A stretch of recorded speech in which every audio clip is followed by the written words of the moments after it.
So welcome everyone. This is focus group number 2 meeting for the Moab Spanish Valley Water Utility Resource Management Plan.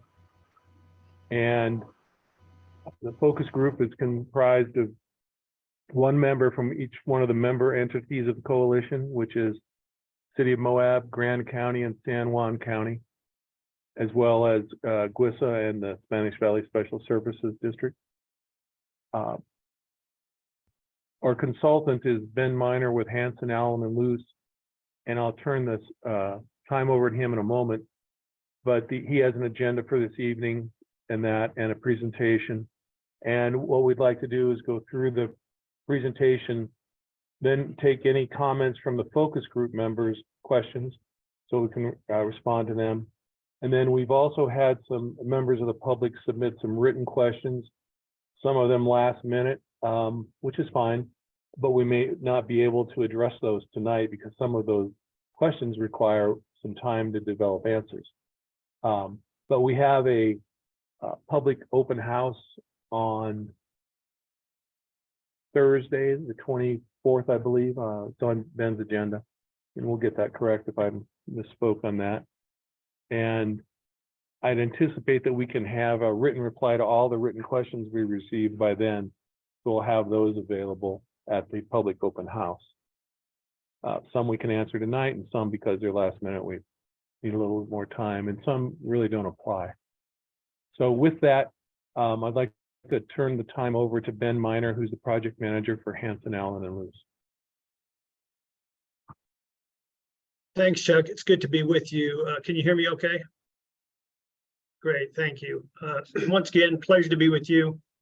Ben Miner with Hanson, Allen, and Luce, and we've had the opportunity to be working on this project for a while, where we're looking at the water resources of the Moab Spanish Valley area for the next 100 years or so. And we'd like to go over what we've done so far and what we're going to do. And so I'm going to share my screen, and we can go through some slides. Let's see.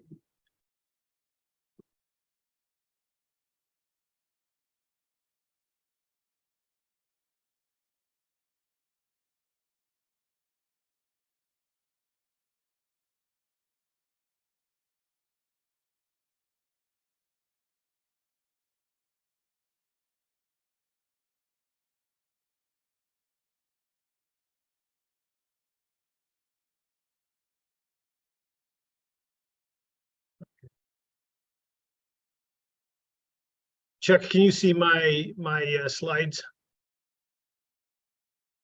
Okay, great. Thanks. Okay, so these are the folks that have been involved in the project. Obviously, the City of Moab, GWISA, and the county, San Juan Special Service District of San Juan County, and then we've had some interaction with Moab Irrigation Company too. They've been invited to some of the meetings. We've exchanged some emails, and certainly have gotten some data from them. So that's been helpful as well. Our project team on this project is the water providers we just saw, the engineering consultants, Hanson, Allen, Luce, the public involvement team, which is Logan Simpson, design, and we have some attorneys that we're consulting with to make sure, primarily on water rights, but other issues on policy, to make sure that we're sound. Here's the list also with GWISA, Sunrise Engineering with Devin Shields have been involved, and Devin has a lot of the background information for GWISA and the modeling software for them, and so Devin has also been involved in this. Logan Simpson, we have Jim Carter and Sophie Frankenberg that have been working on that public involvement portion. Okay, let me talk about what the project purpose is. And also let me say, some of you that have been involved in meetings in the past will recognize that a lot of this information is basically the same as you've seen before. We decided to go through some of the same information, albeit perhaps briefly, so that you can just have it for those of you that are new, that you can see it and get a background about this study, and just so you haven't missed out. But then most of our discussion will really be on the next step moving forward. As we go through this, you're welcome to kind of keep track of, you know, anything that we don't explain or questions that come up, and would love to hear those later, and we'll do our best to address those questions, whether it's tonight perhaps, or if not, we might have to respond on another day if we need to do a little bit of research on the questions. The background on the project is that, you know, this area, Moab and the Spanish Valley, have sustained population growth and a lot of tourist visitation. Guess what? I'm one of those tourists. I love coming down there and staying for a while, and, you know, doing the hiking and the biking and the many things down there. So it's a great place to be. I understand that firsthand. And so I understand why you're having, you know, a lot of tourist visitation. You also have a lot of hotels that have been built in that area, a lot of nightly rentals. It's a very popular thing throughout Utah, and I think the US, and certainly you have seen that happen as well. So, you know, that will affect your water supply, which causes you to have increasing water demand. And this has led to some concern for the water supply long term. So here are the goals we have for this project. We want to have a cooperation between agencies so that we can look for opportunities to have consistent water policies. We can look for opportunities for sharing resources when that makes sense. You know, we might be able to get more bang for the buck with a certain project if it's a shared project, or if it's implemented jointly, or if we just share resources. So that's one of the things we hope to identify is some of those resources. We want to take the opportunity to have a vision of water management for the next 100 years in this area. And so we're working on that as well, and just planning for future water infrastructure. Now, the one thing that we have less involvement in for sure is that this is not a groundwater study. You know, the USGS has done a groundwater study. Kencom has done a groundwater study. There have been a bunch. I know many of you are aware of those studies. There have been quite a few studies, and there's still more work to do as far as really fine tuning the groundwater situation. And so we want to make sure that whatever we offer as a solution is feasible, but we're basing our recommendations on work done by others in terms of the groundwater. And so we won't in this discussion get into a lot of the groundwater details. Maybe in the question and answers we could get into a little bit more, but this is not primarily a groundwater study. Okay, let's talk about progress to date. We have contacted all of the member agencies and some others, and we have received and reviewed a lot of data. This is planning data, master plans, different studies that have been done in the past. We've tried to gather those. We have met with each of the coalition members and invited their input, and will continue to do so. You know, it's not just that we did it once and it's over. Anytime that somebody has more information that they think we should consider, we welcome it. We have talked with some stakeholders throughout the community to get their opinion. We have met with the Division of Water Rights to get their insight on the water rights issue and how they see the future unfolding in terms of water resources. We had a issues and opportunities workshop where everybody in the coalition could identify for us any issues that they were aware about that need to be addressed. And we also talked about opportunities for improvement. We have done that. We've done population projections. And based on those population projections, we have done water demand projections, and we have also looked at solutions, future solutions to the source. We have done some public involvement. We have updated the website and tried to keep that updated as far as what is going on and providing some information there on the city website. Once again, we did the stakeholder interviews. There have been social media posts, and we have received comments and questions from the public. We haven't really addressed those yet as far as answering, but that will be part of this presentation and then in the future as well. We had an open house, or will have an open house, excuse me, Wednesday, May 24th. That's coming up at 5 to 7. Correct me if I got the time wrong, but I believe it's 5 to 7. And then we plan on having another open house toward the end of the summer and then planned presentation late in the year. Jim, Carter, or Sophie, that's a discussion of the public involvement. Is there anything else that you think we should highlight right now in terms of public involvement? You guys have been the lead team on that, and I'd love to hear if there's anything you'd like to add. Yeah. Sophie, Oh. go ahead, Sophie, you go. No, I was just going to add that we will be having an online option to engage with the open house materials. They will be posted, and the URL code will be available on the website. And this is an opportunity for those that are unable to attend on Wednesday night or feel like they maybe have some additional comments to add. And that will be available for about a week. So stay tuned for that as well. Thanks, Sophie. Jim, do you have anything you'd like to add? You covered it. Yes. I think that's it. Just All right, thank you. You acknowledge that we have received questions and comments. Those are all becoming part of the public record, part of the project record. So folks will be able to see how their comments and questions were addressed going forward, as you mentioned. Great, thank you.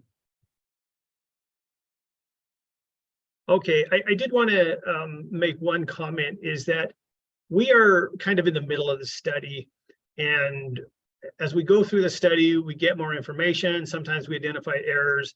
And so I'm going to give you a lot of numbers tonight, but I'd like to point out that if we get additional information, or if we identify any errors, this might change. And I appreciate that some of you have been looking at the numbers from the past very carefully and have had some great suggestions. And so when we find that you've identified something that we've viewed incorrectly, we try to correct that. So keep in mind, it is preliminary and we're certainly open to your suggestions. Okay, let's just talk about the study area briefly. City of Moab, Gwissa area, and then into San Juan County, a little bit south of Ken's Lake. So I think that Moab Spanish Valley area people are familiar with, really the valley areas. Okay, let's talk about some projections. So we have made population projections and demand water use projections. And the way we did that is we went into the master plans from the different agencies, and we used the information from their population. Now, sometimes they didn't go out far enough. We're trying to look at 100 years. In that case, then we would look at what they did and then just continue it on. And we have had meetings, we meet about monthly to go through some of the results and the data. And each of the agencies has seen our projections and has generally accepted them. Like I say, we looked at master plans. There are conservation plans we've looked at to incorporate the conservation aspect. A lot of people have the 40-year water right plans or other water right plans and transportation plans that have population projections. So we actually looked at dozens and dozens and dozens of studies and discussed these with the coalition members as we would meet or as we had questions. So here are the population projections for the City of Moab, Gwissa, and San Juan Special Service District. And as you can see, some of those values are in green, and those are population projections we have made. Off on the side, there are notes as to the assumptions for those population projections. We developed this into an equivalent residential connection number. What we want to do is take the population projections and then convert that into a water demand. And so one of the steps we do typically as engineers is the equivalent residential connection, or ERC. Essentially what that does is we go in and look at the average water use of a single family home and call that one ERC. That way, when we get to commercial water users, industrial water users, or multifamily or something like that, we can make a conversion between those units and the ERCs, which allows us to look at all water users by the same metric. Okay, so in this case, most of the master plans primarily used current state standards. And so we continued using that same methodology. So we developed the indoor and outdoor projections. Ben, I think on the ERCs, another point of interest is the tourism is included in the current water usage, and then we've projected that current water usage forward, and that is how we are including tourism. Good point, Katie. Thank you.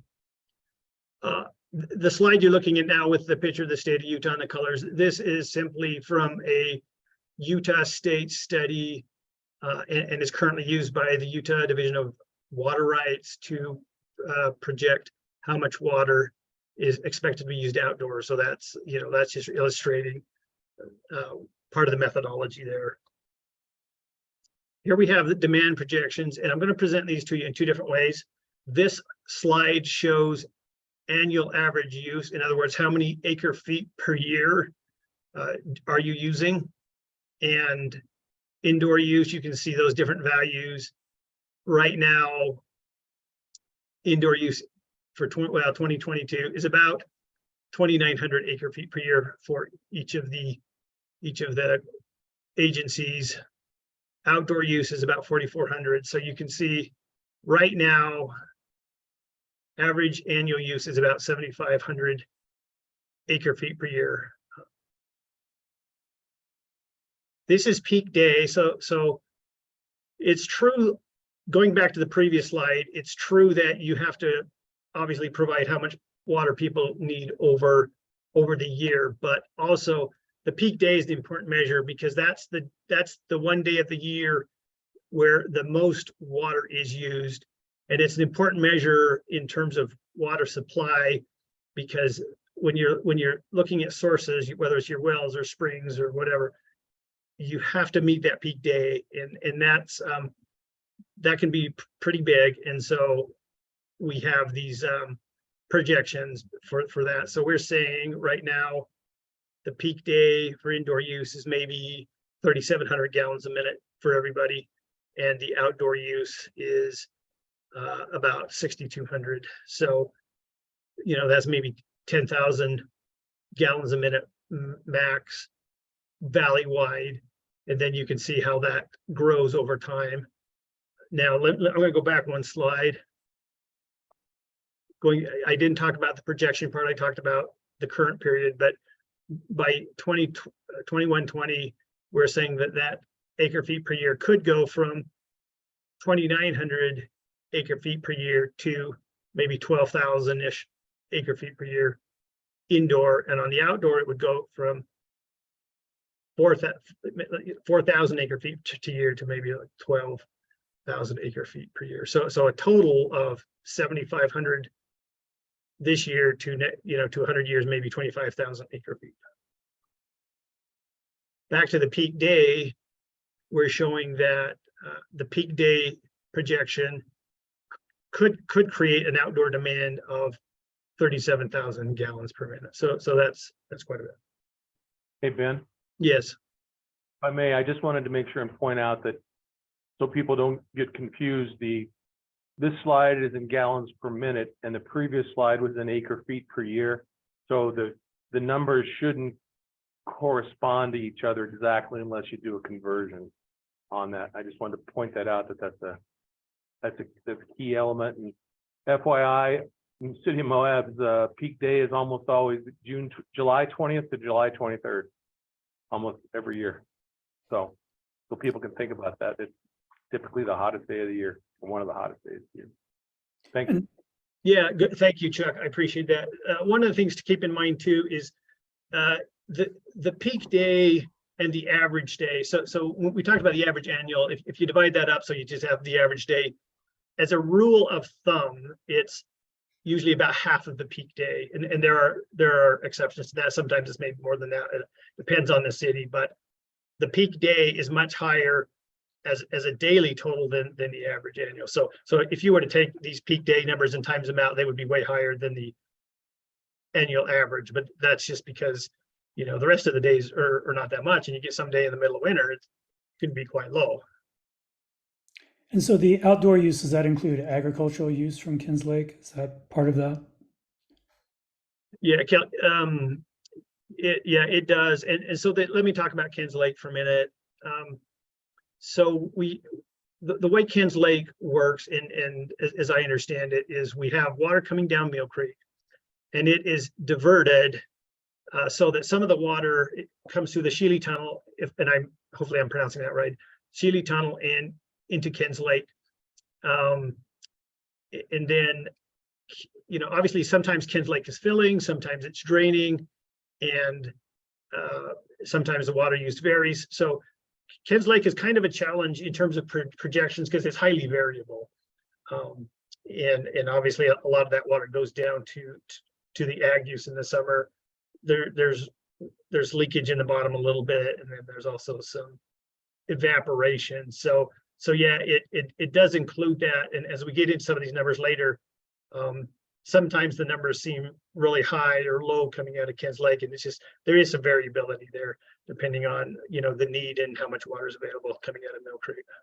Okay, but just to clarify, the outdoor uses, it's not just people watering their lawns, it's also like alfalfa fields and things like that. It But- includes any current agricultural use that's being provided by GWISA or by Moab Irrigation Company. Okay, And then as we do the projections, we just grow the current usage at a certain rate that was dictated by the agencies. And so we're not saying necessarily that that's going to be a field or it's going to be a house. We're just saying that we're growing their usage at a percentage rate. okay, so then the projections for GWISA are a combination of residential growth and whatever is happening to ag use. Yes. Okay. And they're based on ERCs. So it's not supply of Kins Lake that these numbers are based on ERCs as they grow into the future.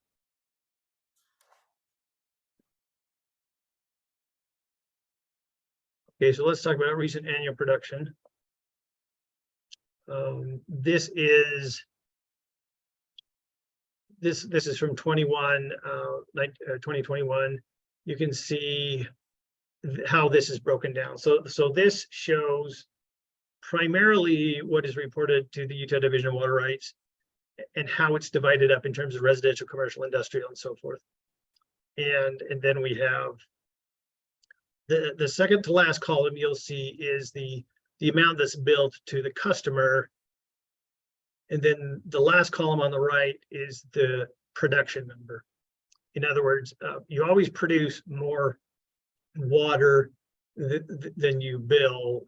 You know, there are billing issues. Sometimes there's a fire that uses water. Sometimes there's, you know, there might be a line breakage. There are just different inefficiencies. Certainly pipes can leak. So there's always a little bit of a difference.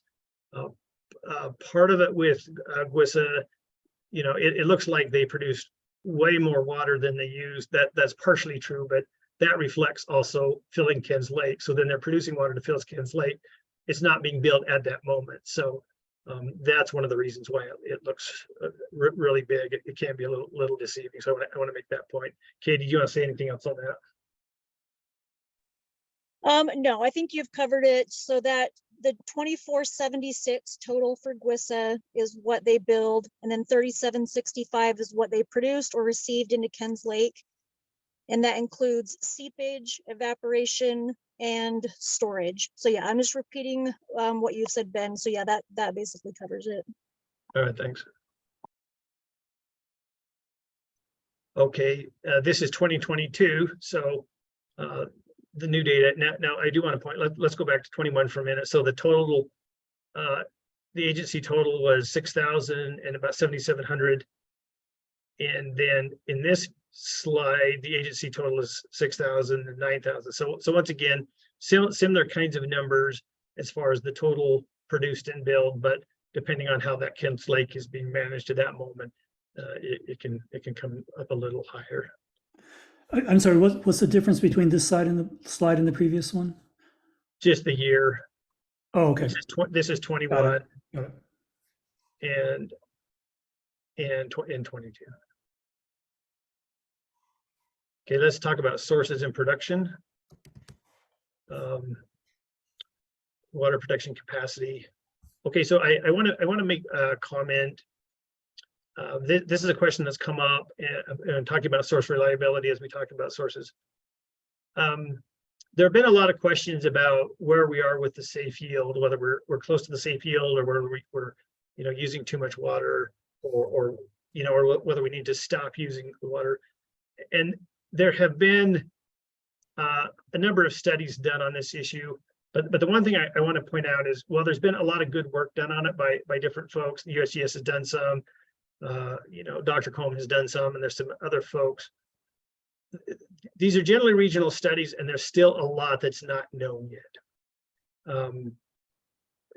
When we had a meeting recently, and we had folks from the Division of Water Rights attend, we asked the safe yield question, and they said, well, as they had looked at data in groundwater levels, they had not seen, and not to put words in their mouth, but this is what I had understood, was that they were not seeing enough of a decline to declare the safe yield was being used yet. And so there's more study that needs to be determined there. Essentially, we are not seeing in the valley a sustained long-term significant decline in the water, in the water table. There are some declines, sometimes it comes back. And once we really get past the safe yield of the aquifer, we will see the water levels decline, and we will also see a significant water levels decline, and we will also possibly see changes in water quality. And so as the community moves forward, and if they decide with water development or groundwater development, it's a good idea to continue to track these parameters closely to make sure that we don't get to a point where too much water is being withdrawn. And so there are projections, various projections on how much water may be available. Let me give you an example. I have another client where we did a study and we felt they were at the safe yield. The Division of Water Rights didn't feel that they were. They hadn't put a cap on water development, and this client went in and drilled some more wells, and those wells have been successful. We were, so based on our projections, we were a little surprised, but it just goes to show that the groundwater environment is very difficult to predict. And sometimes you might think you're there and you're not there yet. So basically there's reason to be cautious, but also the data is not yet showing a significant groundwater decline. And we can, talk about that later. And I know some folks have had questions on that, but that's the assumption we're moving forward with on sources, that there still could be potential development of groundwater. Okay, so here's just a list of the city of Moab's wells and springs.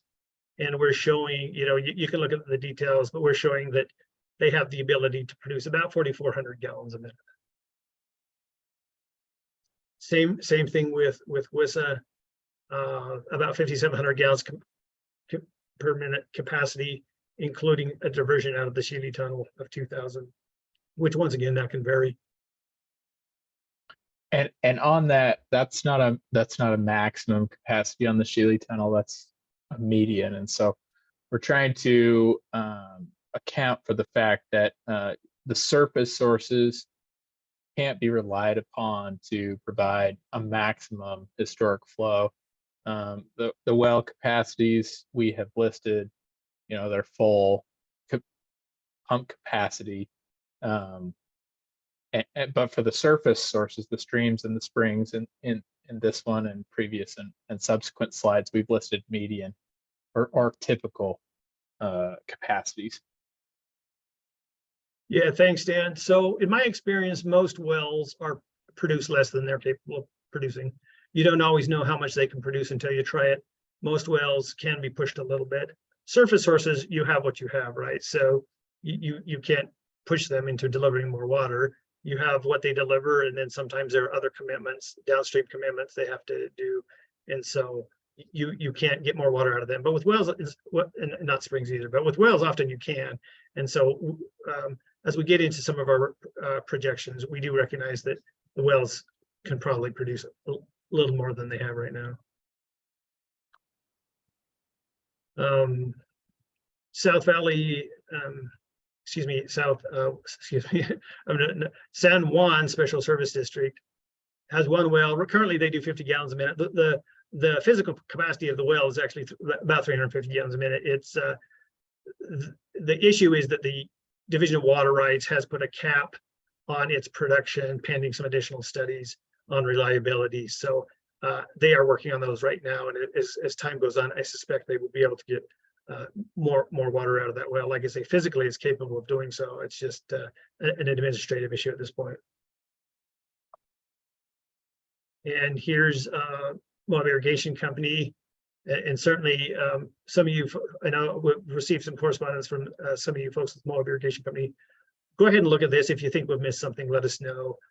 We can fill it out, but we are trying to recognize that there's some wells that provide service to the irrigation company. Sometimes if the Mill Creek or Ken's Lake, well, excuse me, if Mill Creek is not able to produce enough water, then sometimes they kick in the wells and provide more there. Okay, I have a little bit of a water right summary. Here, the city of Moab water rights, about 9,500 acre feet of water. WISA has about 11,000 acre feet of water in water rights. Of course, this is not wet water. These are water rights. Not all of them have been placed in full beneficial use yet, but legally you have the ability to go after additional water. And San Juan also has this up to 5,000 acre foot water right. And Moab Irrigation Company water rights about 6,500. Now, the reason we talk about water rights is that as the community goes after additional water or additional sources, and and it can be in different ways, surface, groundwater, it's important to have the water rights in place. In some instances, you can get additional water rights, of course, through buying them from somebody else. But most areas don't allow really for additional appropriations, or it's very hard to get additional appropriations approved from the state. So what we want to show is that the Moab Spanish Valley area, these agencies have some good water rights and have water rights that they can apply to these anticipated demands over time. So here's a summary. And by the way, let me put this caveat in there. Water rights is a very complex issue. There's a lot of nuance. It depends on what the state engineer approves and for what uses. And so these are really summaries. I think all the agencies have their own water rights attorneys that'll wade through a lot of the details and could adjust these numbers a little bit depending on what's happening. So these should be viewed as summaries. Total water rights, we're showing about 32,000 acre feet. And one of the questions comes up. One of the questions that comes up is, can you get water from the Colorado River using these rights? And the short answer is that there's a lot of administrative work that needs to be done before it's really approved for that. Some of them are approved, some of them would need additional work. But if the community decides to go for that approach, we believe that there's Moab could maybe take half roughly of their total water right portfolio and try to move it to the Colorado River. WESA, I believe, has about 4,000 acre feet with the Colorado River as a point of diversion already. And San Juan has 5,000 acre feet approved. Currently, they have a diversion in the Colorado River in terms of the water rights, not literally.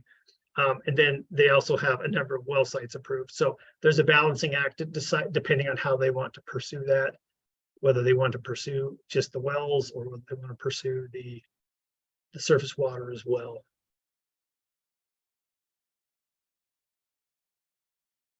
Okay, let's talk about sources.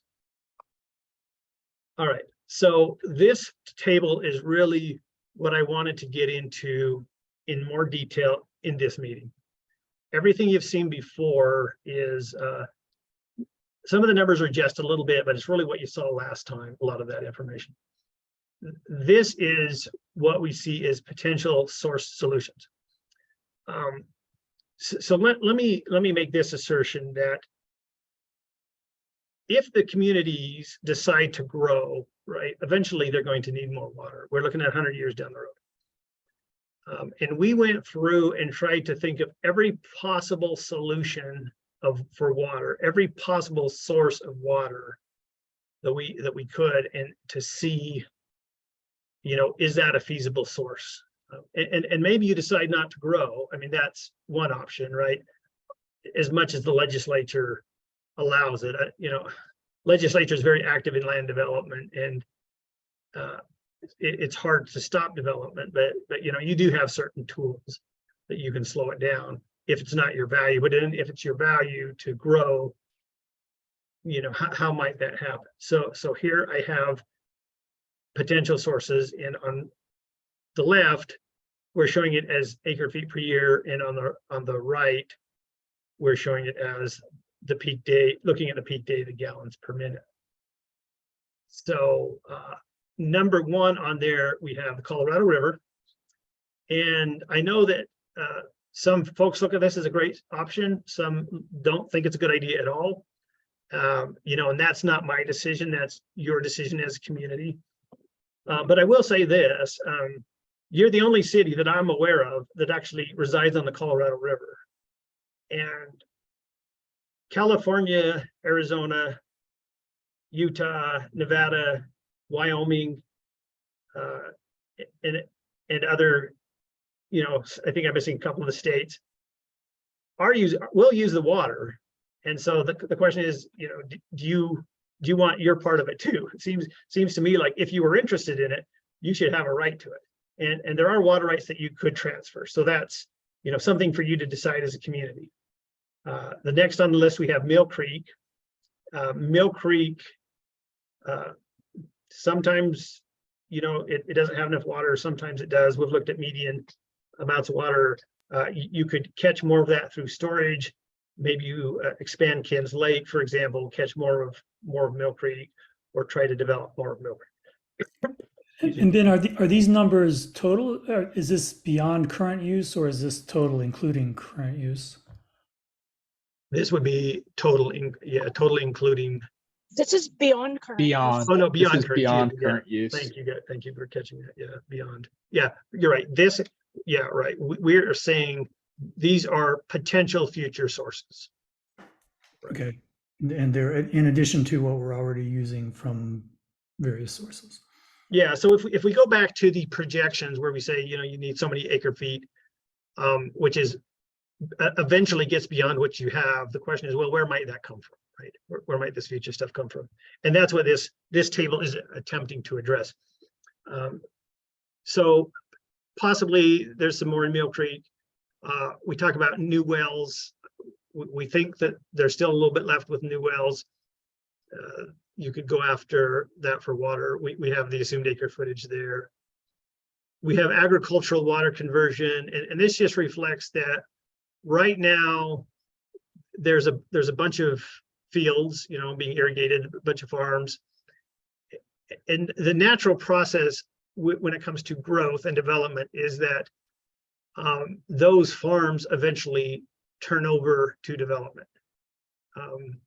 And a lot of times, one owner might be very much against that, but eventually their heirs or whoever else buys it later is interested in turning it over. So the natural process is that when the market is adequate,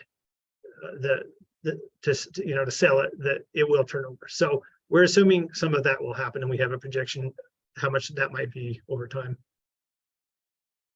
Behind the Rocks well is a well with San Juan, and as part of that, potentially 5,000 acre feet water right.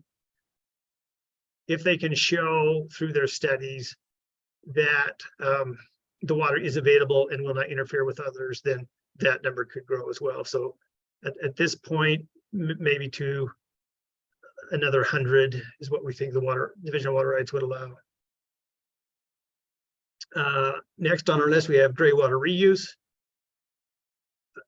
It's, gray water is a great thing if you can harvest that inside your house and then use it in another way. We've never seen a place where it really amounted to much in terms of municipal planning. A few people do it, and it, get good use out of it. Most people don't. And so while it's an idea that has been mentioned, we think it's worth noting, but don't think it's going to come to much volume. Okay, now we move to wastewater treatment reuse. As you have a bunch of water coming out of your wastewater treatment plant now. That goes someplace. There might be an opportunity to reuse that, and then of course, as areas grow, more water goes to the wastewater treatment plant, and then you have more water to use. Wastewater treatment reuse is not gone very far yet in Utah. There are a few places doing it. It tends to be pretty expensive. You've got to treat the water to a higher quality so that it's safe for people to reuse on their property. And then since wastewater treatment plants are at the bottom of the city, then you need to store it and pump it up to someplace else. And those facility costs can be pretty pricey. And so as people become more desperate for water, it starts looking more attractive. Conservation, we have looked at the conservation plans from each of the agencies. We have incorporated them into this number.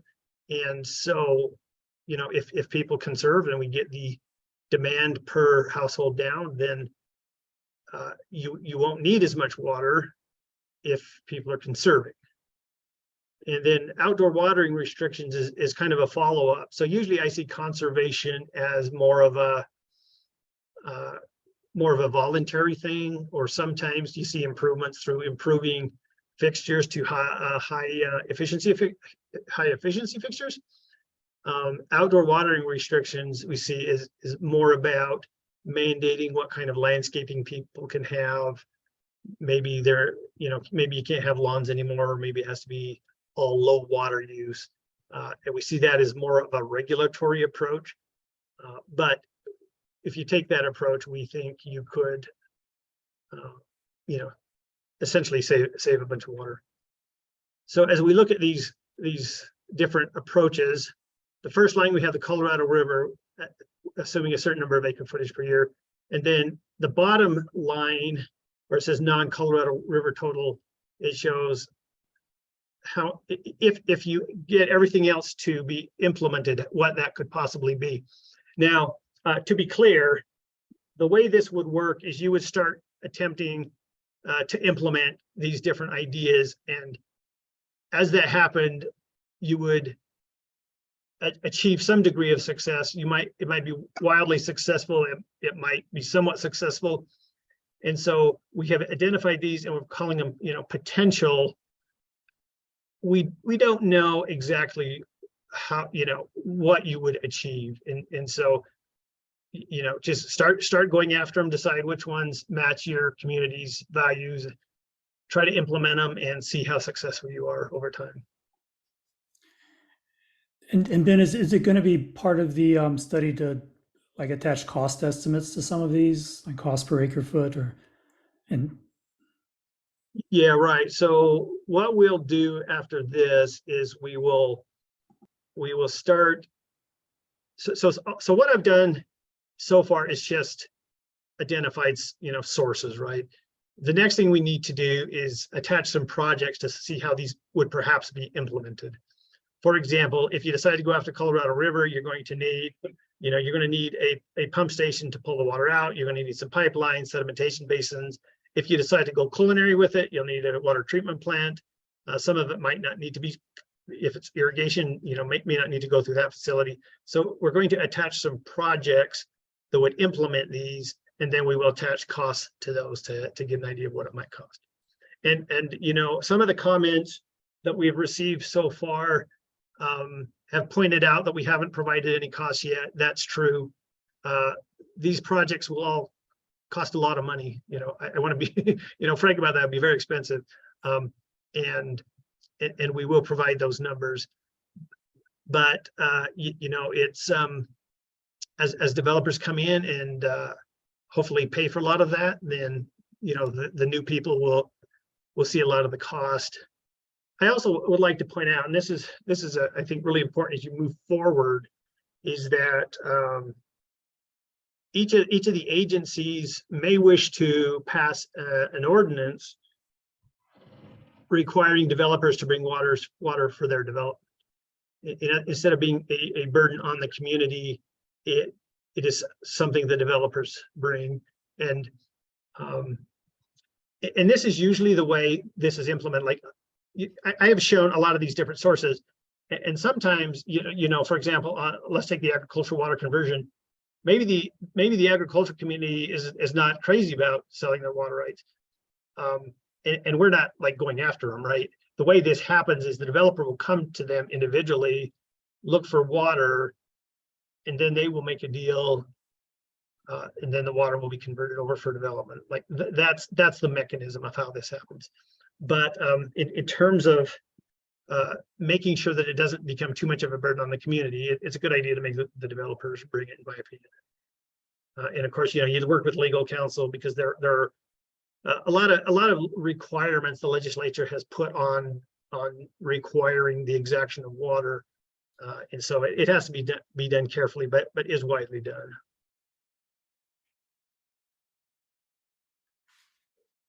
Okay, I have some charts that just show demands and projections. Let me just show, I'll just go through these. The line in the middle, of course, is the demand. You can see on the bottom, it shows the year. On the side, left side, shows acre footage per year. And then let me describe what the two horizontal lines mean. So one thing we like to say is okay, here's the demand projection. This is what you need, but how much water do you have today? And it sounds like an easy question, but it actually is a little complicated. Yes, we can tell you how many water rights you have in your volume of water rights, but how much water you actually have is a little trickier, because some things change a little bit each year. A lot of times wells have more capacity than they put out, because you never produce more water than you need. And so that's why it can be a little tricky figuring out how much water you have. So the purple line on the bottom is that we just went in and looked at how much water everybody has produced in the past, and just picked the highest year and put that in for how much water has been produced. And then the one above that, the blue line, is we looked at surface sources, which we did the median. Surface sources are also hard because they fluctuate a lot. So we just picked the median as a predictor. And then we added the maximum that wells have ever produced. And so it just gives a sense of what your capacity is today. There's a lot of different factors that go into it, but it gives some measure of where you're at today. And so this particular chart is for the entire study area, both indoor and outdoor, on an annual basis. So I'm just going to restate, Ben, what you said, if that's all right. Sure. So the purple line takes the maximum that each agency has produced in any given year since 2018, and adds it up. and those can be different years. And then the blue line takes the median surface flow and it looks at each well individually and it says what has been the maximum flow through this well since 2018, and it adds those up. And so like Ben said, we're trying to estimate, you know, what would happen in a median water year where you have median surface flow and you're running your wells the hardest you have in the past, you know, since 2018. So just to restate what you've said, Ben. All right, thanks. And so, and this this puts all the agencies together too. So, and sometimes it's nice to break them down. But the thing I want to convey on this chart and the ones that are about to follow is that each of the agencies that we're looking at really are in pretty good shape in terms of water today, and some additional, you know, and some additional growth. As time goes on, you know, each year you will kind of reevaluate where you're at, and at some point you might decide you need, you know, more sources, or sometimes growth happens really fast and then it, you know, happens more quickly than you'd like, or sometimes for some reason growth slows down and it takes a little longer. But everybody seems to be in pretty good shape now. Doesn't mean you won't keep your eyes open for other sources. Doesn't mean you won't make a comparison on the annual basis from what you're seeing. But we do think that these agencies are in good shape at this point. So I guess I had a question about this chart.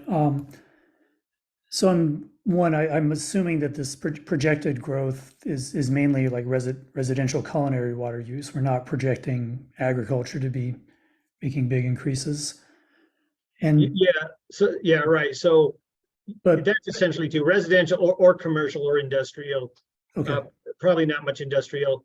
At the start of this study, we wondered if there might be an expansion of agriculture, but the conversations we've had so far didn't anticipate trying to go for extra acreage.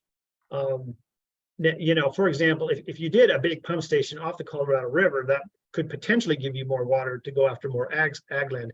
But as we have talked about with different stakeholders, that doesn't seem to be on anybody's mind right now. Okay, but then, and currently we're not equipped to convert surface water into culinary water. But like if we look at the year 2040 in this chart, is it saying in order to supply water, we would need to be able to process Mill Creek water and use it as culinary? Is that what's envisioned here? Well, this chart, what it just says, it just looks at the annual volume. And what it's saying is your sources currently have an annual volume that we expect to last for a little while. You know, as we get into the details, could there be a treatment plant perhaps, or additional wells or something? But you know, because this is putting everything together. In the next slide, we'll break it down a little bit. But this just simply says that the volume you're producing right now and have produced should be enough to last a few years. Okay, but it's lumping together surface water and groundwater, and it's sort of not addressing the issue of how we might convert surface water into culinary water. That's correct. It's just looking at total volume. Yeah, this chart is just looking at total volume. Okay. Thanks. Now, yeah, so let's break it down a little bit. Okay, before I move on, well, let's see. Okay, here's Moab. So Moab, you know, their sources are all culinary grade sources, and so in their case, they have enough to last a while, whether it's indoor or outdoor, because they're you know, that's what they so the city can do it either way. Here's GWISA. Well, and let me go back. This is, once again, this is annual demand. So this is the acre foot number. I'm going to talk about peak demand in a minute, but this is just the acre foot per year. GWISA is then a mix. Now, Katie or Dan, getting to Kevin's question, do we know if, do we know his question in terms of indoor or excuse me, culinary versus non-culinary? We don't have that shown on the slides. We have calculated that to look at how much we need individually. So I think that where Kevin and others are going is the logical conclusion is that as the culinary demand outpaces the capacity of the current wells, then you would either need to drill some more wells or treat surface water.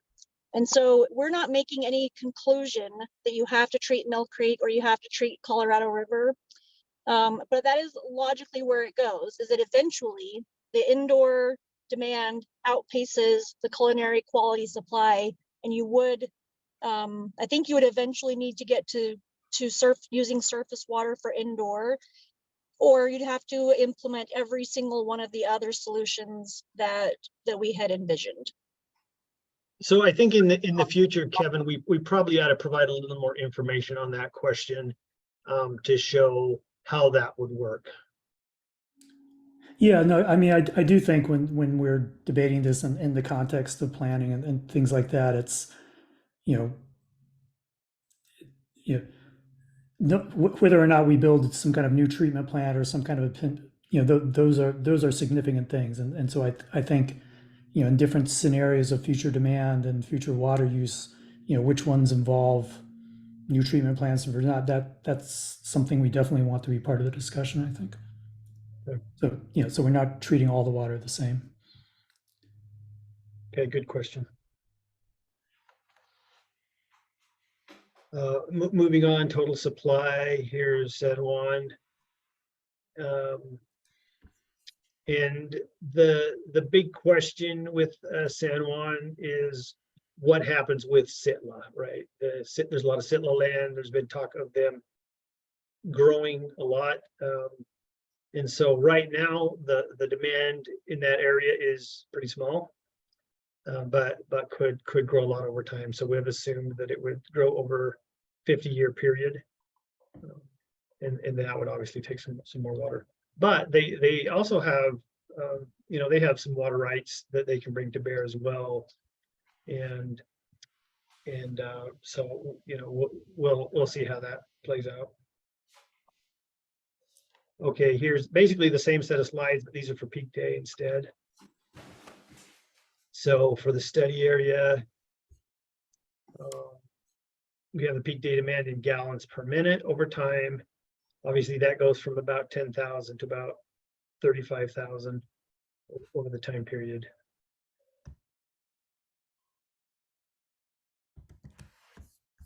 Here's Moab's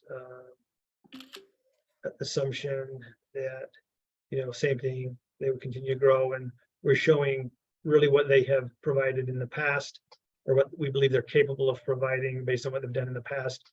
And so, there are a few years left that we think they can grow for a while with what they have.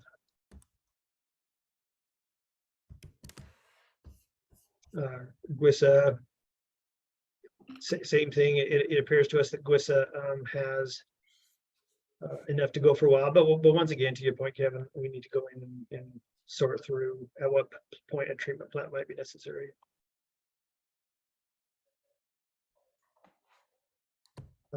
Right now, the San Juan has the one small well that's working for them. Obviously, there needs to be a lot of development on their side if they're going to see big growth from Sitla or from some other development. Okay, let me just talk about schedules and next steps. We've done a lot of analysis. We're going to do a little bit more. We're going to look more at the solutions, and we're going to come up with some design alternatives. We're going to put projects to these sources and see how they might be implemented. And then we're going to put costs to that. And then we'll start, we'll also look at some policy issues, a little bit more review on the legal side and water rights side. And then we're going to, start writing a draft report, and then we'll go through a review process on the draft report. And so certainly we're in a good place now. If somebody has additional suggestions or things that need to be addressed, now is a great time to do it because we can still bring those items into the discussion. Next steps, we'll look at a little more water sharing. Well, anyway, these are the ones I just said. And continue public engagement. Let me focus on that. We do want the public involved. We appreciate your questions. We've received quite a few. Would love to receive a bunch more, and hopefully people will take continue taking interest in this topic, and we can look at those questions. One thing I do like to say is, you folks that live in that area, nobody has a better sense of what's going on or what could go on than you do. I love Moab. I've worked with you for a number of years. I love to vacation down there, but it's not the same as living down there. And so I certainly have an eye toward a lot of things, but not everything. So love to get that local perspective. It's critical to the success of your plan, to get your ideas. Okay, questions, and I'm gonna go from the question slide just to the one that has my contact information, but I believe we're going to take focus group questions at this point. So please ask them and we'll try to answer them if we can, or we might need to defer to another time when we've had a little bit more time to look at them, but we'll try now if we can. Yeah, So- Ben, Kevin or Luke, or if someone from San Juan came in, that's who we'd like to hear from you guys first. Yeah, I have a bunch of questions, but I don't want to monopolize things, but I can maybe ask a couple and then give Luke or someone else a chance. So one, I guess it's maybe more a comment or request. In these future projections, it would be a lot more useful if we had like error bars on them. So like a high estimate and a low estimate, and we think we're going to be somewhere in between most of the time. So I think looking at those graphs you gave, which were very helpful. I think that they need to be refined, but just seeing kind of a fat range of possibilities. We might grow at 3% a year, or we might just grow at less than 1% a year. Something like that. Similarly, for supply numbers, if there's meaningful error, like when we think we can get X number of acre feet from conservation, instead of saying 800, maybe it's better to say it's between 400 and 1100, or some such thing. Just because I think one of the challenges for us elected officials is very little of this information is certain. We don't know what our safe yield is, and so we have to make decisions just based on probabilities and things like that. And so having that explicitly in the presentations would be great. Okay. And then something a little bit related to that is in these projections for future demand, that does to some extent depend on land use planning, right? If we zone areas for 20 units per acre versus only 3 or 4, or that's going to have an effect. And I think Grand County right now is in the middle of a big land use plan revision, and one of the things we'd like to do is get an early start on taking possible future water limits into account. And so like right now our full build out numbers are much higher than even optimistic supply numbers, and so we need to grapple with that. So I think that's just another reason to, instead of presenting future demand as this definite curve, I think there's a range of possibilities, partly because of uncertainty about how many people might want to move here, but partly because we might make different decisions in land use planning that might make that curve steeper or less steep. So yeah, so we went through a process with all the agencies following and we kind of made certain assumptions early on as to how the population projections could go. So in what assumption we made on how that would work. So that's kind of what we implemented. I agree with you that it could be different than that, and we'll talk internally to see how we can implement that. Land use planning. So let me say it this way. It used to be when we did a lot of master planning, I would go to the planners and I would ask them, you know, what's your zoning, and get their zoning, and I would base it on zoning. What we do now is we go to the planners and we just ask them, what do you think is going to happen? And more than the zoning, because the zoning can change a lot, and it tends to be very market based at the moment, where when developers come in, they have a lot of influence, and if they want, if there's a market for you know, density or growth, they usually seem to get their way. And so I just agree with you that it's very hard to estimate those effects. But let us think about how we can, you know, best do that, or if there are kinds of ranges. Now, we do already have another line that we're not showing in these charts that included conservation, like, you know, how what might that do to it as far as the demand goes, and then that changes the timing a lot. So let me reflect on those questions and see if there's a way where we can maybe reflect the uncertainty a little better.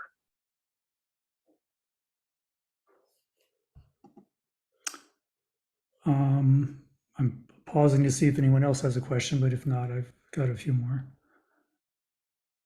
I can step in really quickly. I have a couple. My first one kind of dovetails off of the conversation that you both were just having right now. I was just looking at like the indoor and outdoor use projections, and particularly with zoning taken into consideration and everything, isn't there a chance that as more development occurs, that there's a chance that there's actually going to be less outdoor area to irrigate? So is kind of the outdoor use projections potentially a bit of a worst case scenario, assuming that like with zoning changes and everything and conservation measures not taken, and that's where it could go? Yeah, so that's possible. And one of the things we wanted to accomplish with this, but it kind of goes to both questions, is that we wanted to provide a good future vision of what water could do, but we also recognize that we could do very complex analyses on a lot of different things, and our budget would just go really high.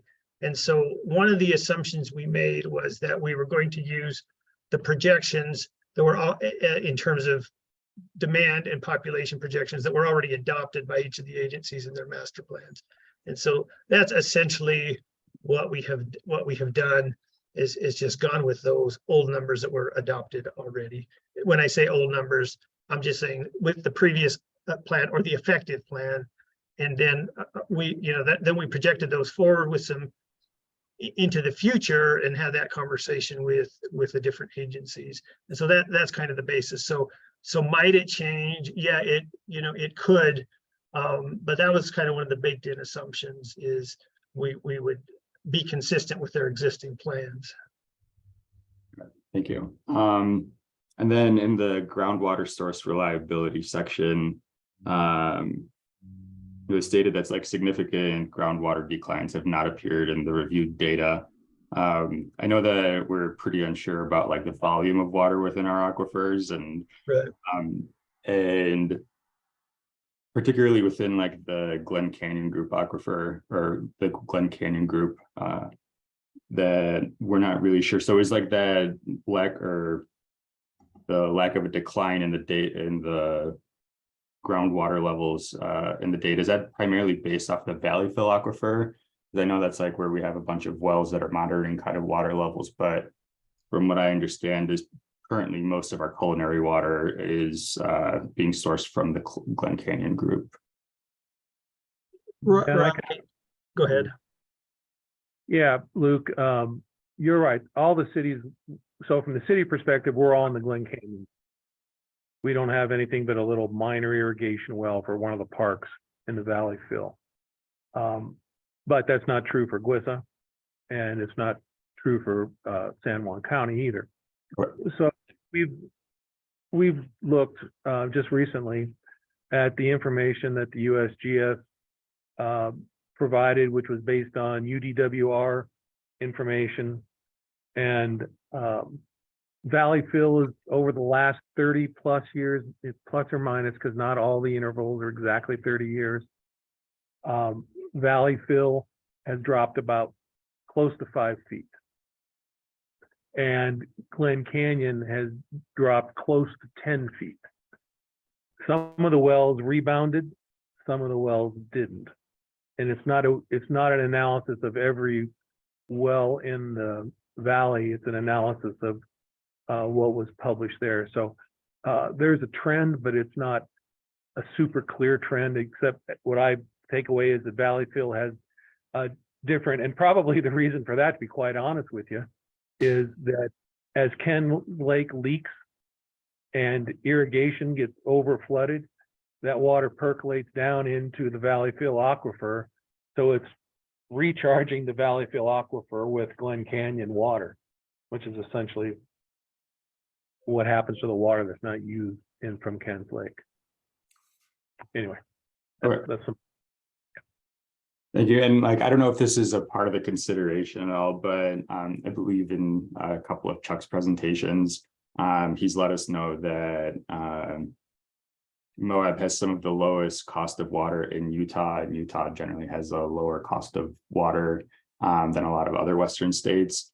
Is there a chance that potentially increasing water rates to kind of reflect more market prices would help fund development of some of this future infrastructure that's needed, while also potentially having kind of a simultaneous effect of promoting more water conservation? Because like I don't know if they would potentially like negate out, or if there would be room to start kind of collecting some of the funds necessary for what Ben you've said is going to be some potentially very expensive projects. So one of the thoughts on that, Luke, is that Ben and his team are going to evaluate projects, try and make their best estimates, because this population projection is just no one knows what the population projection is going to be in 50 years. All these projections that all the studies have used are based on past growth as well as projected growth based on essentially zoning. But to your point, and if we come back, when the plan is going to be hopefully adopted at some point by the member agencies with a path forward, and if that path forward says, oh, we need to drill 3 new wells, I'm just picking that, I'm not saying that should be the path forward, in the next 20 years, we can put cost estimates to that, then that's the time to update our culinary water impact fees, right? A lot of this stuff can be put on developers through impact fees. The problem in Utah is you only have 6 years to spend those dollars, so it has to be timed correctly. But those impact fees could be much higher than the ones that our council just recently adopted. So there's a way to get developers to pay for it. Hey, Did Ben that and Chuck, it's Carly. Do you mind if I jump in real quick? Go ahead, Carly. Hey there. Luke, to answer your question, I think that what I would recommend, again, we're not at the project phase or the policy phase, but if new development requires new water development, I think this is what Chuck was getting to, the new development should pay for it and not the existing customer base. Got it. If that's a path forward that this council or a different council in the future is interested in, my recommendation would be something like impact fees, like Chuck mentioned, or an exaction program like Ben talked about. All right, thank you.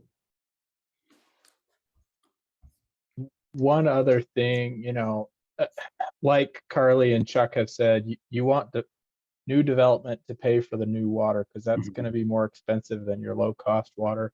But increased water rates on your low cost water can also support conservation measures. And so you don't want to increase rates to to let new development get cheaper water. But if the goal is to help conservation, increased rates can be one way to promote that.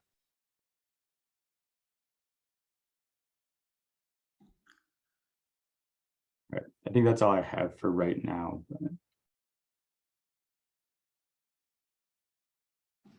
Kevin, do you have more questions? Then we'll turn it over to other folks. Yeah, so I had kind of a technical question about ERCs. I might be confusing different things, but I'm just wondering, is that based on like, you know, real life average use of a household or of a hotel room or something like that? Or I think there's other units that State Division of Water Rights uses where you sort of look at a worst case and like, you know, water, you know, when a water supplier is looking to provide some pickups, they make some very conservative assumptions about how much water someone might use. So what this number you're using to turn the population and the future water demand, is it, what's the multiplier? How are you getting that? Yeah, so I there's would- different values that have developed over time with different agencies. And so one of the set of values is if you go to the Utah Division of Water Rights and you look up the water duties, then it provides certain amounts, and those have usually been considered a little high. Then if you go to the Utah Division of Drinking Water, they also had some values, and usually their indoor was a little high and their outdoor was a little low, and they kind of averaged to the right number. And that's still technically part of the code. And those numbers are what really a lot of the master plans are based on. So they're reasonable, probably are about right. In some cases are high depending on what city you're in. Usually what we do is look at actual data. Now in the case, I know when we did Moab's master plan, we looked at actual data and the state data, and they were similar. And then, so I think we just went with the state data. But a lot of times we will go in and look at, how much water is actually being used in a specific city. If they have the data available, it takes a lot of work with going through their billing data and looking at the production data, but we have done that before. So in this case, what we did is went with essentially the state numbers, because that's what the master plans had adopted. And so we wanted to be consistent. We were a little worried that if an agency had adopted a master plan, which is often done as part of their code, and then we came forward with something different, we felt that would be a little inconsistent. And so we felt the numbers were okay. And one of the things we were focusing on too is we were looking not just in the near future, but really a long ways down the road. And so, because separately they have the master plans that take a shorter view, but we wanted to make them as consistent as possible. Okay, so if I understand correctly, if we were instead of the state numbers that you use, we might have used just average actual use by GWISA and Moab City, et cetera. The multiplier might have been a little bit lower. Is that? I'd have to go back and look and see whether what difference we would look. I know we look at different things with the city, but there's one of the things the communities are usually interested in is being a little conservative, because the communities are going to be on the hook to provide the water, right? So a development comes in and they provide a certain level of resource, either through the impact fee or if something is exacted from them. But at the end of the day, the agency has to provide the water to the people. And so developers always come in with the tact that they want to provide a lesser value almost always. The agencies like to be a little conservative. Just, there's uncertainty. People don't use the same every year, and some years are hot and some are colder, and so the agencies want a little buffer in there. And so the state numbers offered that. They offered a little bit of a buffer in most cases. The developers complained against them because they think that they're too much, and hence we, the legislature came out with the rule a while ago where they're doing individual studies for based on water use for each community, and that's still rolling out. But one of the things I would point out at this point is we wanted to make sure we had a little cushion in there so that we didn't miss it in terms of what we think's really going to be used. And I don't know if that's getting closer to your answer, but No. I think the answer to my question is embedded, and that's all good to know.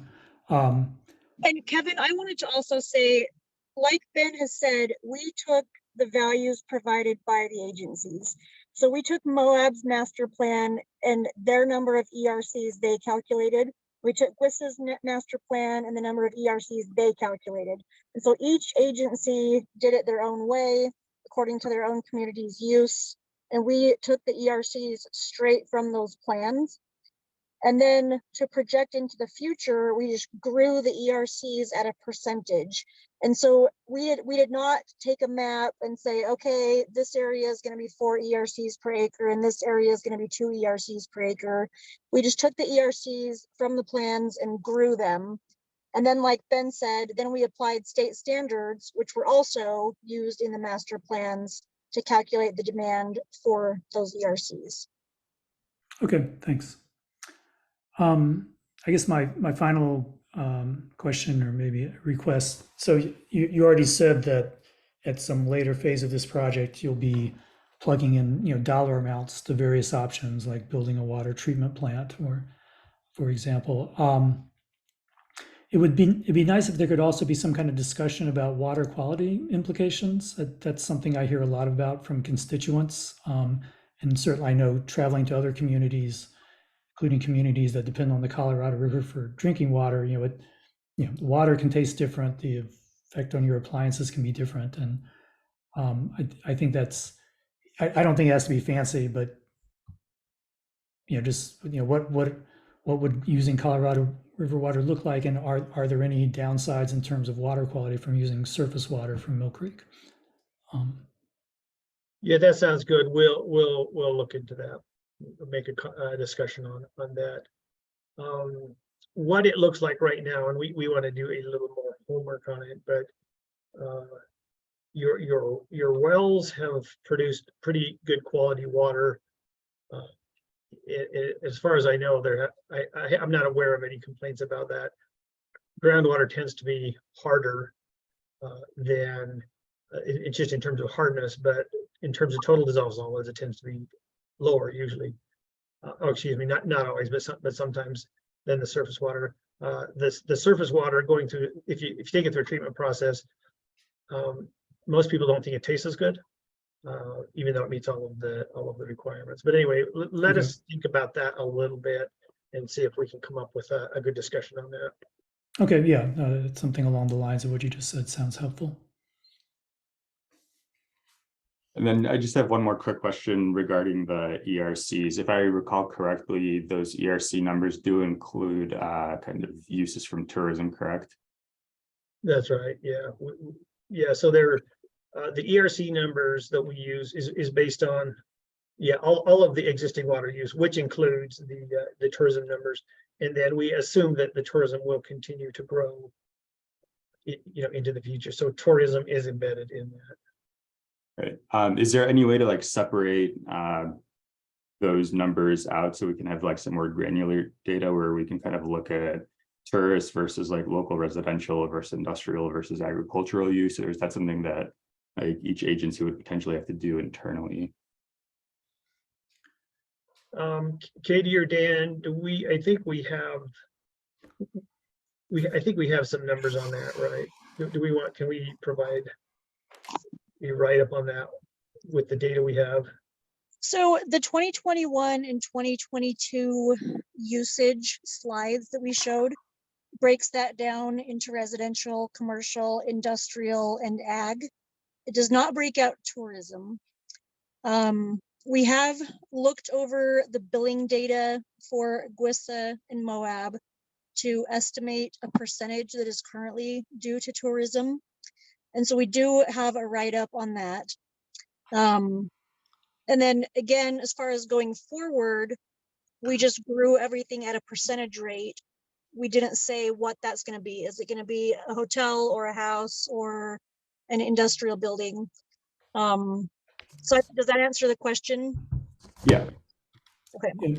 I mean, sort of piggybacking what Luke just asked, I think it would be very useful if you could sort of lay out in sort of granular detail how you came up with this estimate of overall demand, because my understanding from what Ben said earlier is, you're not wading into how land use code might affect the rate of growth or things like that. You're just taking the estimates that the agencies have, which is fine. But I think we will probably want to look at future. Suppose we only grow this fast rather than that fast, and what that means. And I think having access to the sort of more raw data that you have and the methodology used to get your estimates would allow us to look at a range of alternatives, even if that's not in your report. So it's seconding that request for laying out the details.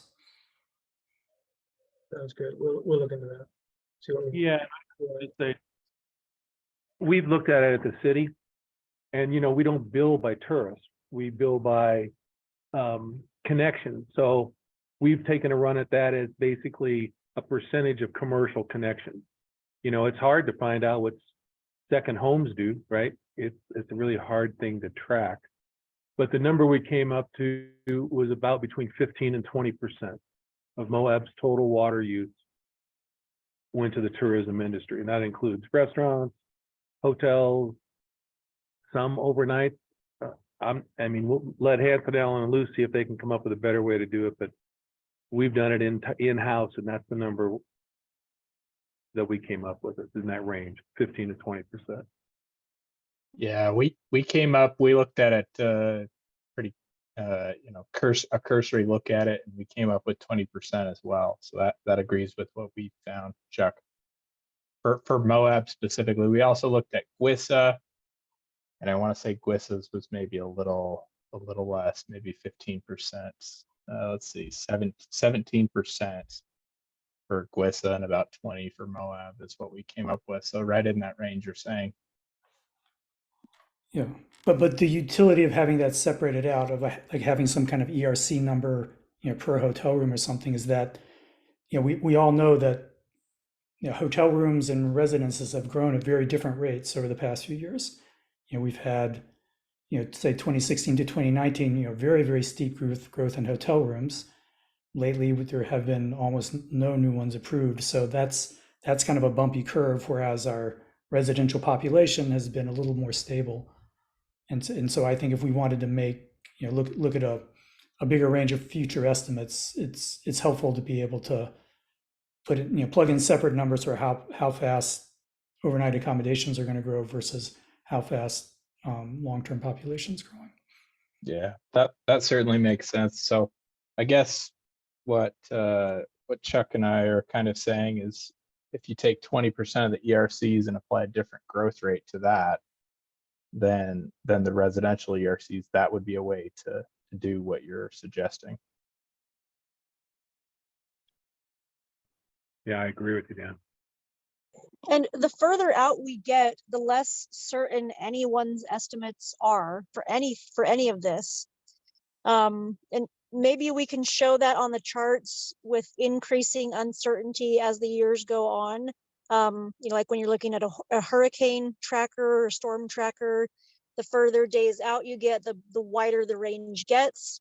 And so I'm not sure there would be a lot of value for us calculating precise numbers out 100 years when the uncertainty is more than that over that time period.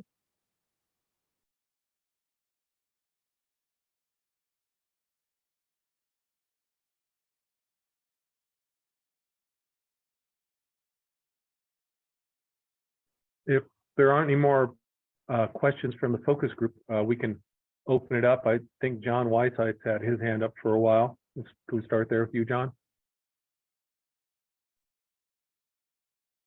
Yeah, thanks everybody. Good presentation, and I appreciate it. I have a regulatory observation to share, which is in 2010, we were going to get a nuclear power plant in Green River with a diversion from the Green River. And the state of Utah said that they could take that water willy-nilly. I thought that was odd since it is a federally regulated river. So I called the Bureau of Reclamation. And I said, is this true? Can they just take out 55,000 acre feet annually willy-nilly? And they said, absolutely not. You cannot do that. Because that puts the onus on the Bureau of Reclamation to, as far as being current on the Endangered Species Act, the Salinity Control Act, and whatever tribes have unsatisfied water delivery programs. And what that means is the Bureau of Reclamation requires a contract. And so I haven't heard discussions of this group taking water from the Green River, though we certainly could. The discussions have been about the Colorado River, and you're going to find that you're going to need a contract from the Department of Interior. For the Blue Castle nuclear power plant, that turned out to be a huge rabbit hole, and it crushed the project. It didn't happen. And that company spent $17 million for nothing. And it's very possible that Grand County, San Juan County, and Moab County are going to spend that much money trying to develop Colorado River water with no end result. So the first phone call that I think you need to make is you need to call the Bureau of Reclamation. I already have. They're not returning my phone call because I'm a litigant. So I was going to do that for you, for myself, but it's a dead end for me. So I would encourage you to do that. That's not a question, that's just a statement, but thanks for your time. Thanks, John. Appreciate it. We'll look into that. That's not an issue that I am familiar with. I mean, I know what you're referring to, but I haven't understood there to be an issue with state water rights being pulled out. So if that's an issue, I'd sure like to know about it. So we'll do a little more research on that. Thanks for bringing it up.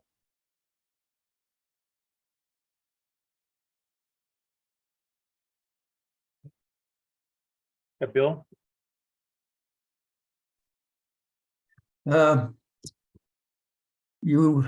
have a question on in your projection of our sources of water. Okay. You have that we have new wells for 2,800 acre feet. Of course, that is Glen Canyon Aquifer. That number is over 100 and some % more water than the Division of Water Rights says we have at his lowest estimate.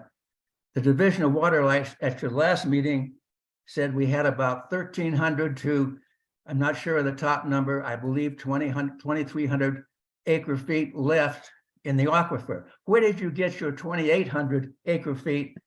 No, maybe we could go back a bit. Division of Water Rights based his on a USGS study of 2019. Where did you get your 2,800 feet of available water in the aquifer that we can drill new wells for? This is you've also given us your estimate of safe yield. But anyway, where did you get the 2,800 feet, acre feet? I could take this one if that's all right, Ben. Yeah, go ahead, Dan. So the upper limit on that DWRI study was 3,500 acre feet. So they said the groundwater available for future use was 13 to 3,500 acre feet. So 2,800 acre feet does fall within that range. That's the first thing. The second thing is the 2,800 specifically came from the Colm studies, which have been a few years ago. As Ben mentioned previously, there's a lot of studies and they don't agree perfectly, but they generally have similar ranges, right? And so the 2800 came from that study. And let me see, I've got some notes here. It's from the Phase 4 HESA report by Coleman and others, published in March 2020. And it's that volume reported is the best estimate for the period 1981 through 2010. So does that Very answer good. your question? Well, yes, but that is now a safe yield.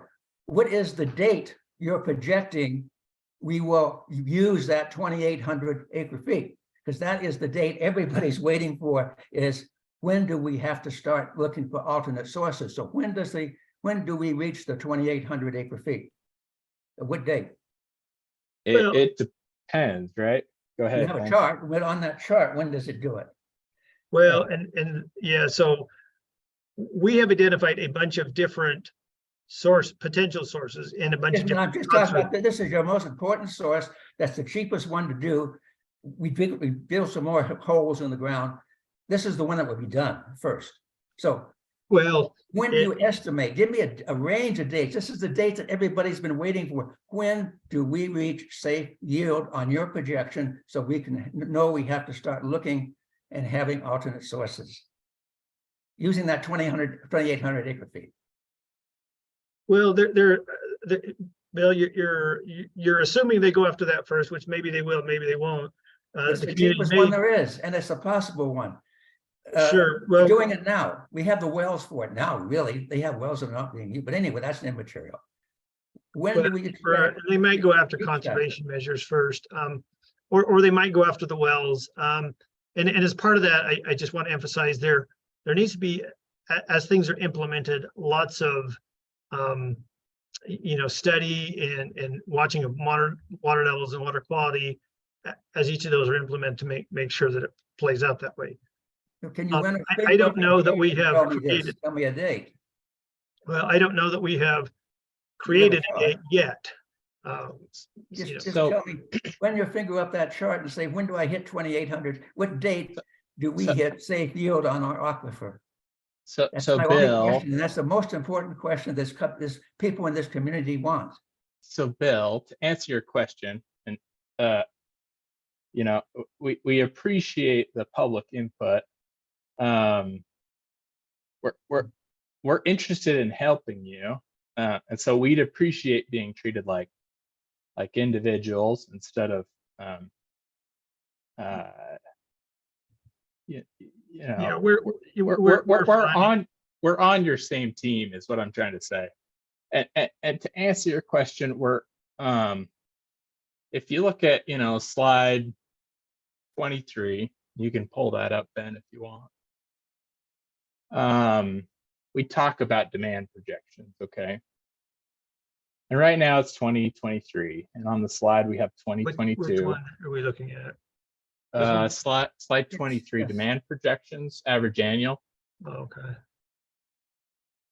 And this is the same data as the chart, okay, Bill. And so if you take 7,500 and you add 2,800 to it, it's a little past 2040. So if that's all you did for 20 years, then you would be about at the end of what we estimate the aquifer can support.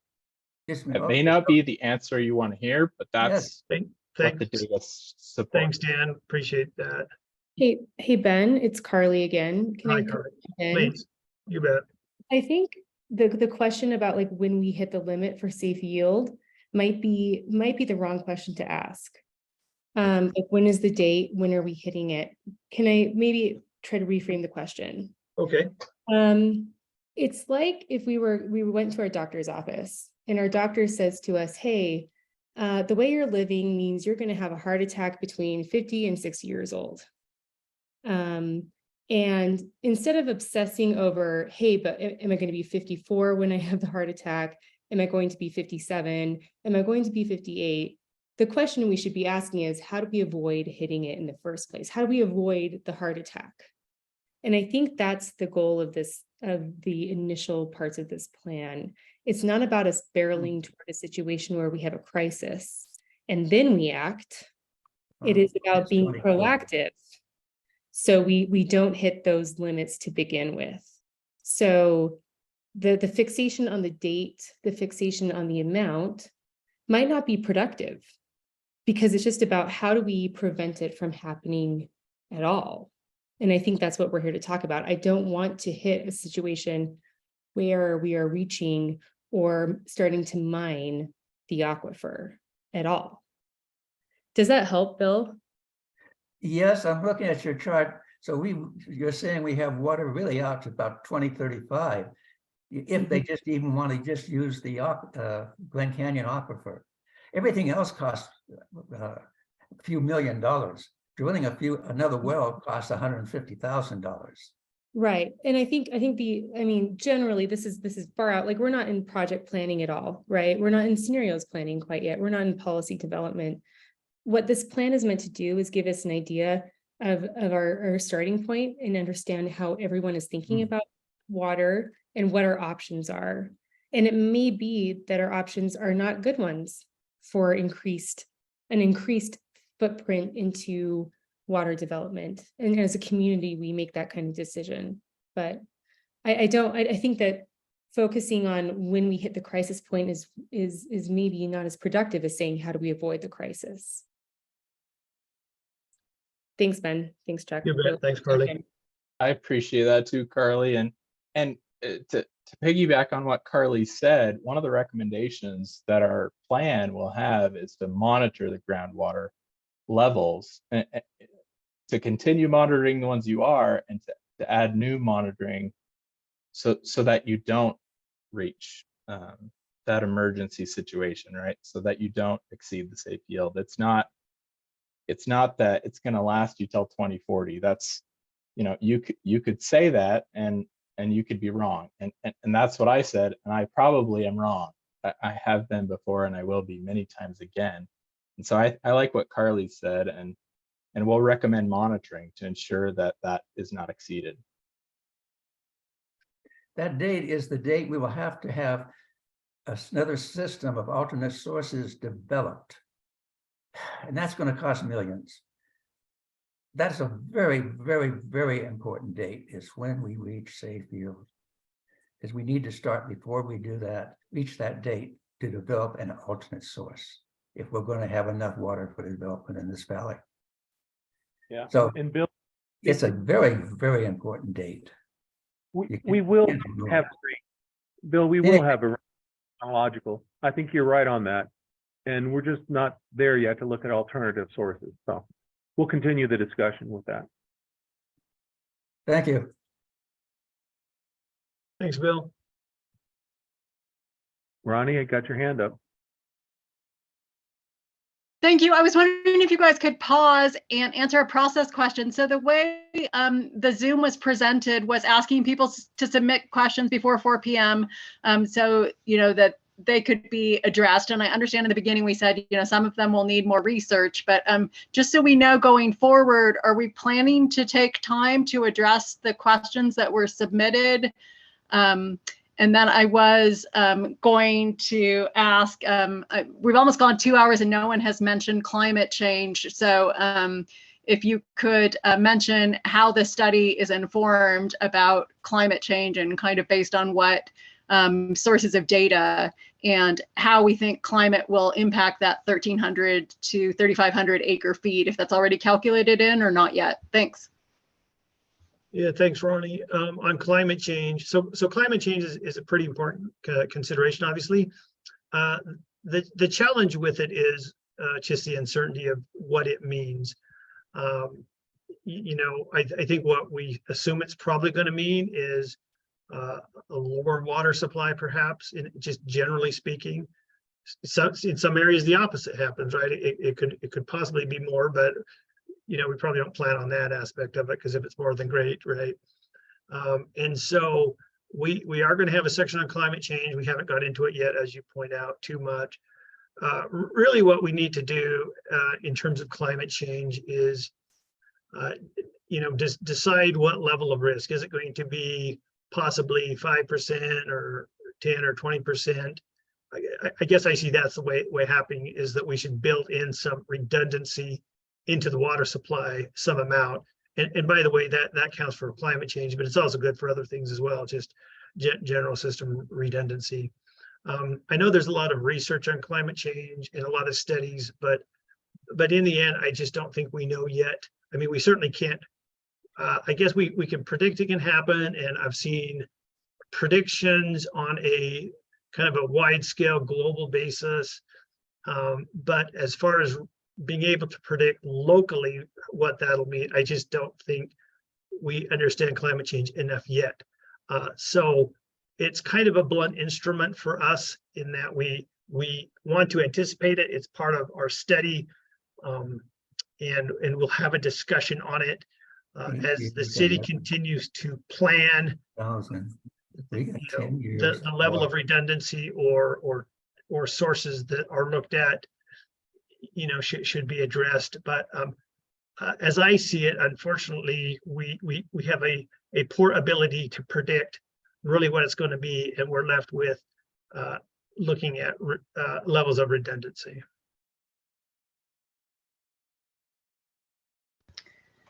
Okay, thanks for that. I'm just hoping that when data is looked at, people do look to the, we have a lot of expertise in the state on that, especially regionally. So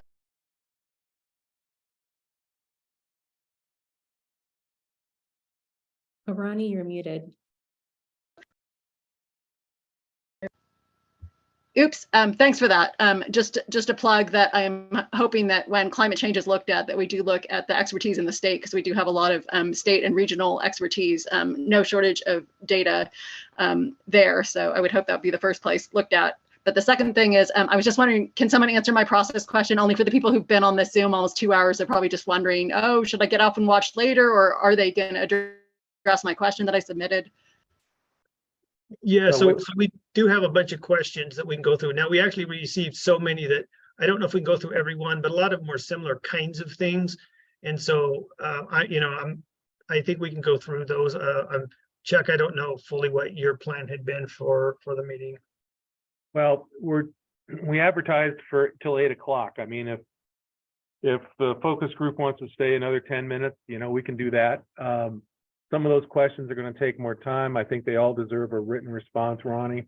If we don't answer them tonight, that's our process, is we'll have them prepared, because again, some of them came in last minute. We haven't had time to thoroughly respond to them internally to do the research we need to do. But Ben, I think you can answer some of them, so let's try and do that. Yeah, let's see. Okay, let me go through some of these. Some of these are going to be kind of summarized, but there were a lot of questions, and I think we've talked about this already. A lot of questions about safe yield, about the different aquifers, about the brine layer. We're going to affect the brine layer if we pump. Groundwater issues. I think we've addressed those in that. Chuck, you have done a lot of research on that at the city level. Not really the focus of our study. We just want to make sure what we suggest is feasible, and so I think it's feasible. Another question somebody asked about, are we going to look at reservoirs to, build reservoirs? And I think the answer is probably not, for a couple reasons. One, we really haven't identified a great source for another reservoir. Now, there has been some discussion from Mill Creek of diverting more and maybe making Ken's Lake a little bigger. That's, we maybe could gain a little bit from there, but I just haven't seen any studies that would suggest we have enough water to put into a reservoir. If somebody in this group knows something different, let me know. And also, reservoirs typically are not super popular to the public these days, especially like in your area. I'm just not sure where we would put one. If somebody has other information on that, let me know. There were a lot of questions about projects and costs, and like we talked about, we're not just quite there yet. We'll do that. The tourist projections, there are several questions about tourist projections. I think we've talked about that. There was talk about conversion of surface water to culinary water, a lot of questions about that. And Kevin, I believe your questions were there too. So we've talked about that. And there were a few questions about Moab Irrigation Company. and kind of their role or and whether they, how involved they are. Let me just say that we have been in communication with members of the board. We have exchanged some emails. We have invited them to attend the monthly meeting. We did receive some information from them. And so they have had a degree of involvement. If there's interest in more ideas from Moab Irrigation Company, we welcome those. So far, we've had some involvement from them, and would welcome more if they would like that. Anyway, that's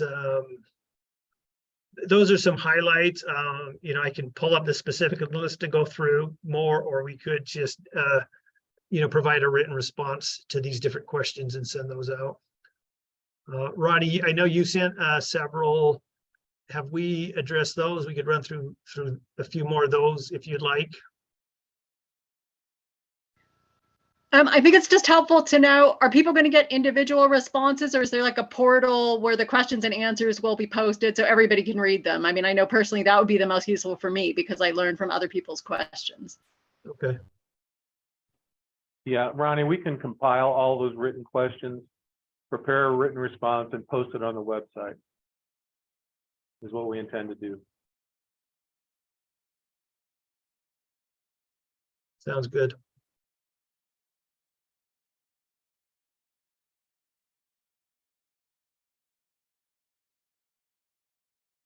Any other questions now? We've got a few minutes left.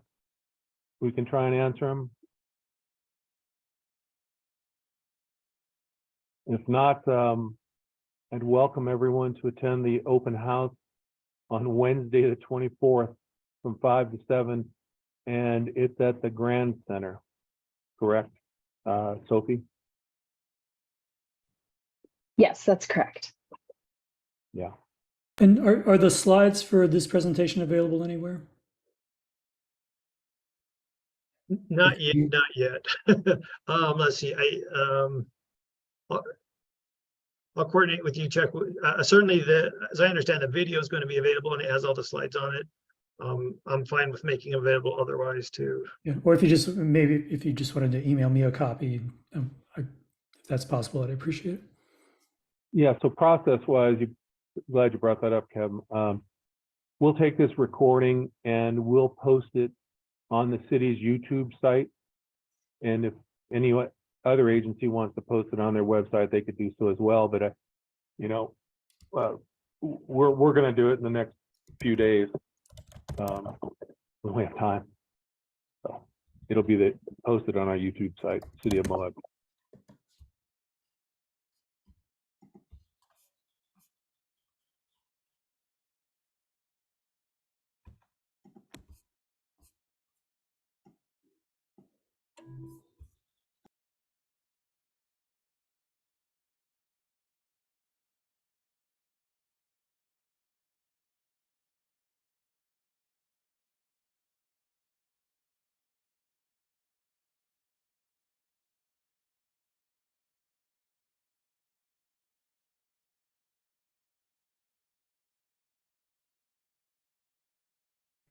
Thanks, everyone. Appreciate your interest, and thanks for taking the time. And we've got some action items, and we'll be following up with them. So thank you. Good evening. Thank you, everyone. Thank you all.